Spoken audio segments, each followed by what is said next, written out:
Come here, horse. I am your servant, Aslan. Would you like to be a winged horse? If you wish, Aslan. If you really mean it. Well, I don't know why it should be me. I'm not a very clever horse. Be winged! Be the father of all flying horses. From now on, your name is Fledge.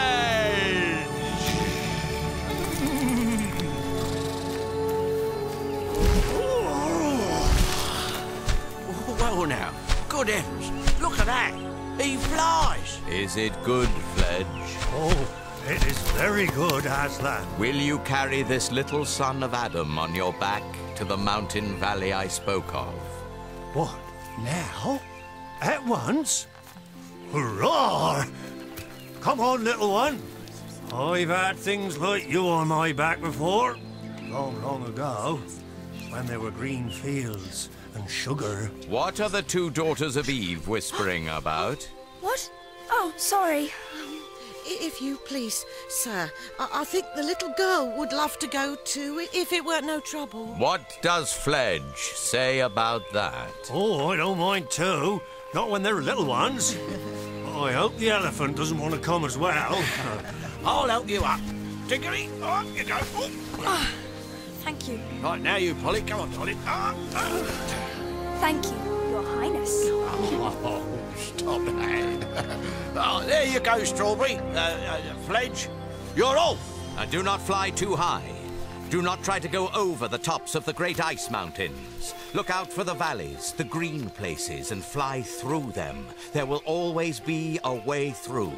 And now, be gone with my blessing. Oh, Fledge, this is fun. Hold on to me tight, Polly. I will. Don't you worry.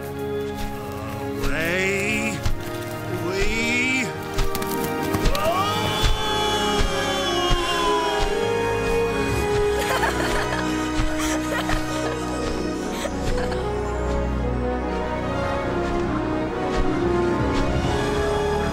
Look at the mountains. There's a gap through there. That'll be where our can land is. Yes, but look ahead, the waterfall.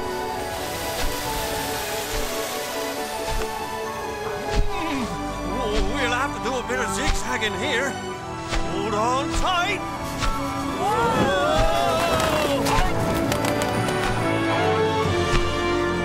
I say, look back. Look behind us. The entire valley of Narnia.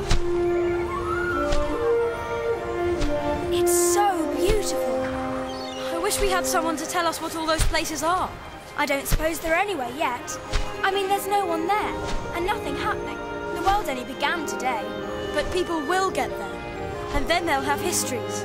Well, it's a jolly good thing they haven't now, because nobody can be made to learn it. Battles and dates and all that rot.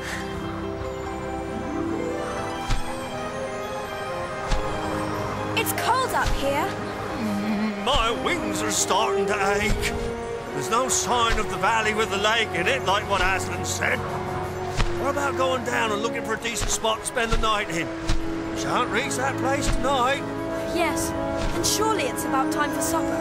We'll land then.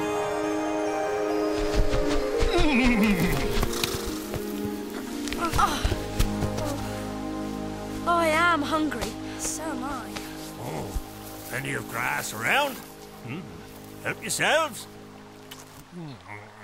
Oh, come on. Don't be shy. There's plenty for us all. But we can't eat grass. Oh, there I don't know quite what you'll do. It's very good grass, too. Well, I do think someone would have arranged about our meals. Oh, I'm sure Aslan would have if you'd asked him. Wouldn't he know without being asked? No doubt he would. But I've a sort of an idea he likes to be asked. But what on earth are we going to do? I'm sure I don't know. I have an idea. Polly, why don't you use the ring to go home and get something to eat there? But what about you? I'll wait here. You can bring something back for me to eat. But what if I can't get back? What if something goes wrong? Oh. Then at least you'll be home again. No, I won't go without you. That's jolly decent of you. I say, I've still got the remains of that bag of toffee in my pocket. It'll be better than nothing. A lot better. But be careful to get your hand into your pocket without touching your ring. There. I count 9 of them. 4 each. What about the one left over? Let's plant it and see if we can grow a toffee tree. Good idea. So they dibbled a small hole in the turf and buried the piece of toffee. There we are. Then they ate the other pieces, making them last as long as they could. When Fledge had quite finished his own excellent supper, he lay down. The children came and sat one on each side of him, leaning against his warm body, and when he'd spread a wing over each, they were really quite snug. As the bright stars of the new world came out, they talked over everything. At one point, they thought they heard something in the wood and got up to look around for the source of the noise. Finding nothing, they lay down again and were soon asleep.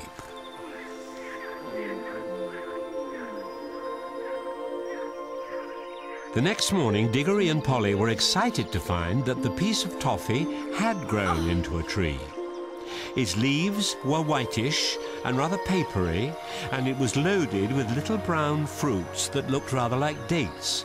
The fruit was delicious, not exactly like toffee, softer for one thing, and juicy, but like fruit which reminded one of toffee.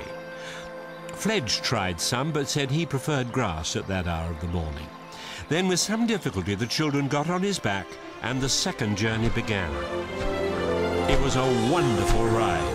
The big snowy mountains rose above them in every direction. The valleys far beneath them were so green, and all the streams which tumbled down from the glaciers into the main river were so blue that it was like flying over gigantic pieces of jewellery.